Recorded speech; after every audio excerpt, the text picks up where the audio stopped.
ہوتا ہے. تو اب یہ جو ہمارا جو فریم ہے نا تمام زبانوں کا، یعنی اگر آپ کہیں جہاں پر خواجہ غلام فرید جیسا شاعر ہو، جہاں پر بلے شاہ ہو، جہاں پر یہ اپنا بھٹائی ہو، اور وہاں کے لوگ یعنی مانگے کے معاملات کر رہے ہوں تو کیوں کر رہے ہیں؟ سب کے ایکسپرٹ انگریز ہیں. ایون یہ کہ محاسن کلام غالب اتنا بکا اور اس آدمی کو یہ کہا گیا کہ صاحب دیوان غالب اور ہندوستان وید مقدس، یہ کنکلوژن ہے اس کا. اور وہ آدمی ہے کون؟ 33 سال کی عمر مر گیا. جرمنی سے اسلامیات میں پی ایچ ڈی کیا تھا اس نے. اب اندازہ کریں کہ جرمنی سے اسلامیات میں پی ایچ ڈی عبد الرحمن بجنوری، اور پھر اس فریم کے تحت اس میں آپ محاسن کلام غالب میں پڑھ لیجئے امپریسیزم اسکول آف تھاٹ، یعنی تجربیت والے جو مکتب فکر کے معروف غیر معروف سب کو اس نے متعارف کرا دیا ہے. اچھا یہ ڈیوٹی تھی اس کی. اچھا یہ ڈیوٹی کیسی تھی؟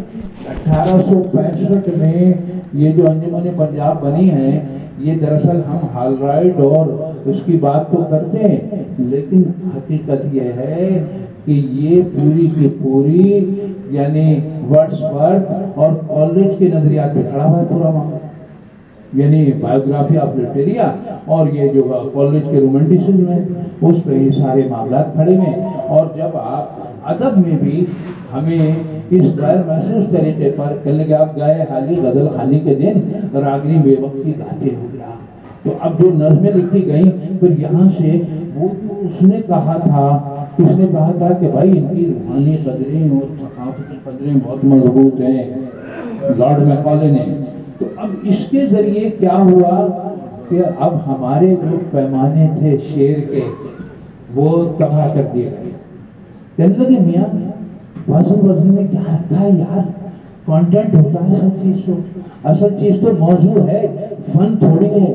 اچھا کیا ہوا کہ فن ہی تو اس کنٹری کی اس قوم کی پہچان ہوتا ہے، موضوع تھوڑی ہوتا ہے پہچان. موضوع تو یکساں ہوتا ہے ہر جگہ. تو اب پتہ ہی نہیں چلا کہ اب اس پورے عمل میں بیوروکریسی کو لٹریچر کا جھنڈا تھما دیا گیا.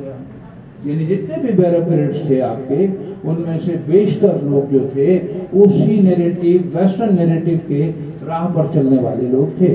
اور نتیجہ یہ ہوا کہ ہمارے ہاں کے جو نوعیت تھی، اب پچھلی صدی چھوڑیے 40 سال پہلے کے شعرا کو آپ دیکھ لیجئے، ادیب کو دیکھ لیجئے، ہماری نسل ان کو جانتی بھی نہیں ہے، پہچاننا تو دور کی بات ہے، نام سے بھی واقف نہیں رہی ہے. تو اب یہ کیوں ہے؟ ایسا کیوں ہو گیا ہے؟ ایسا کیا قصور کر دیا ہے اس قوم نے بھائی؟ ایسا کیا مسئلہ ہو گیا ہے؟ یہ تو ایم کیو ایم بنانے اور نہ بنانے کا بھی مسئلہ نہیں ہے بھائی.